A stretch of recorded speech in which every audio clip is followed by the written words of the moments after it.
Serial इश्क जुनूनी के आने वाले एपिसोड में ऐसा धमाकेदार हंगामा होने वाला है जिसकी किसी ने कल्पना भी नहीं की थी। रूहानी बिना किसी को बताए अपने मायके आ जाती है, लेकिन उसके पीछे पीछे गुरु भी उसके घर पहुंच जाता है। यहाँ से शुरू होता है जबरदस्त ड्रामा। गुरु गुस्से में रूहानी के घर में घुस जाता है, जहां उसका भाई संदीप भी मौजूद है, जिसकी याददाश्त अब वापस आ चुकी है।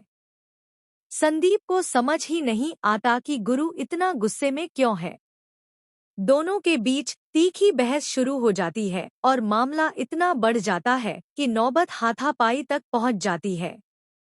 गुरु किसी की भी बात सुनने को तैयार नहीं होता, लेकिन कहानी का सबसे बड़ा ट्विस्ट तब आता है जब वह अकेला नहीं, बल्कि एक वकील और कुछ कानूनी कागजों के साथ आता है।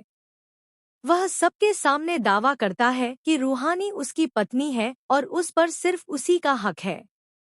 यह सुनकर सभी हैरान रह जाते हैं, लेकिन रूहानी भी अब चुप नहीं रहने वाली। गुस्से में आकर वह उन शादी के कागजों को सबके सामने फाड़कर हवा में उड़ा देती है और गुरु को घर से बाहर जाने के लिए कहती है। अब सवाल यह उठता है कि इन दोनों के बीच इतनी नफरत आई कहां से? असल में यह सब एक बड़ी गलतफहमी का नतीजा है। नागेश्वर ने गुरु के जन्मदिन वाले खत को बदल दिया था। उस नकली खत को पढ़कर रूहानी को लगा कि गुरु ने उसे अपनी जिंदगी से निकाल दिया है। इसी दर्द में उसने फैसला किया कि वह अपने दम पर डॉक्टर बनेगी और गुरु से हमेशा के लिए दूर हो जाएगी। इसी बीच रूहानी अपने भाई संदीप के पास रहने का निर्णय लेती है, क्योंकि संदीप हाल ही में कोमा से बाहर आया है और वह उसे अकेला छोड़ना नहीं चाहती।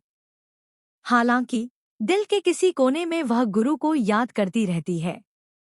एक रात वह सपना देखती है कि गुरु केक लेकर आया है और वे सभी मिलकर उसका जन्मदिन मना रहे हैं। सपना टूटते ही वह घबराकर उठती है और गुरु का नाम पुकार बैठती है। निक्की उससे पूछती है कि क्या हुआ, तो रूहानी बताती है कि उसने गुरु को सपने में देखा। निक्की उसे समझाती है कि यह सिर्फ उसका भ्रम है और उसे आराम करना चाहिए। लेकिन रूहानी के मन में गुरु की यादें और गहरी होती जाती हैं। उसे महसूस होने लगता है कि वह गुरु से प्यार करने लगी है। कहानी में एक और मोड़ तब आता है जब गुरु चुपके से रूहानी से मिलने उसके घर पहुंचता है, बिना किसी को बताए। लेकिन रूहानी अपने भाई की वजह से अपने प्यार को स्वीकार नहीं कर पाती। संदीप अब भी गुरु को अपराधी मानता है और उसे लगता है कि उसी ने उस पर गोली चलाई थी। अब देखना दिलचस्प होगा कि क्या गुरु इस गलतफहमी को दूर कर पाएगा या रूहानी का परिवार हमेशा के लिए दोनों को अलग कर देगा।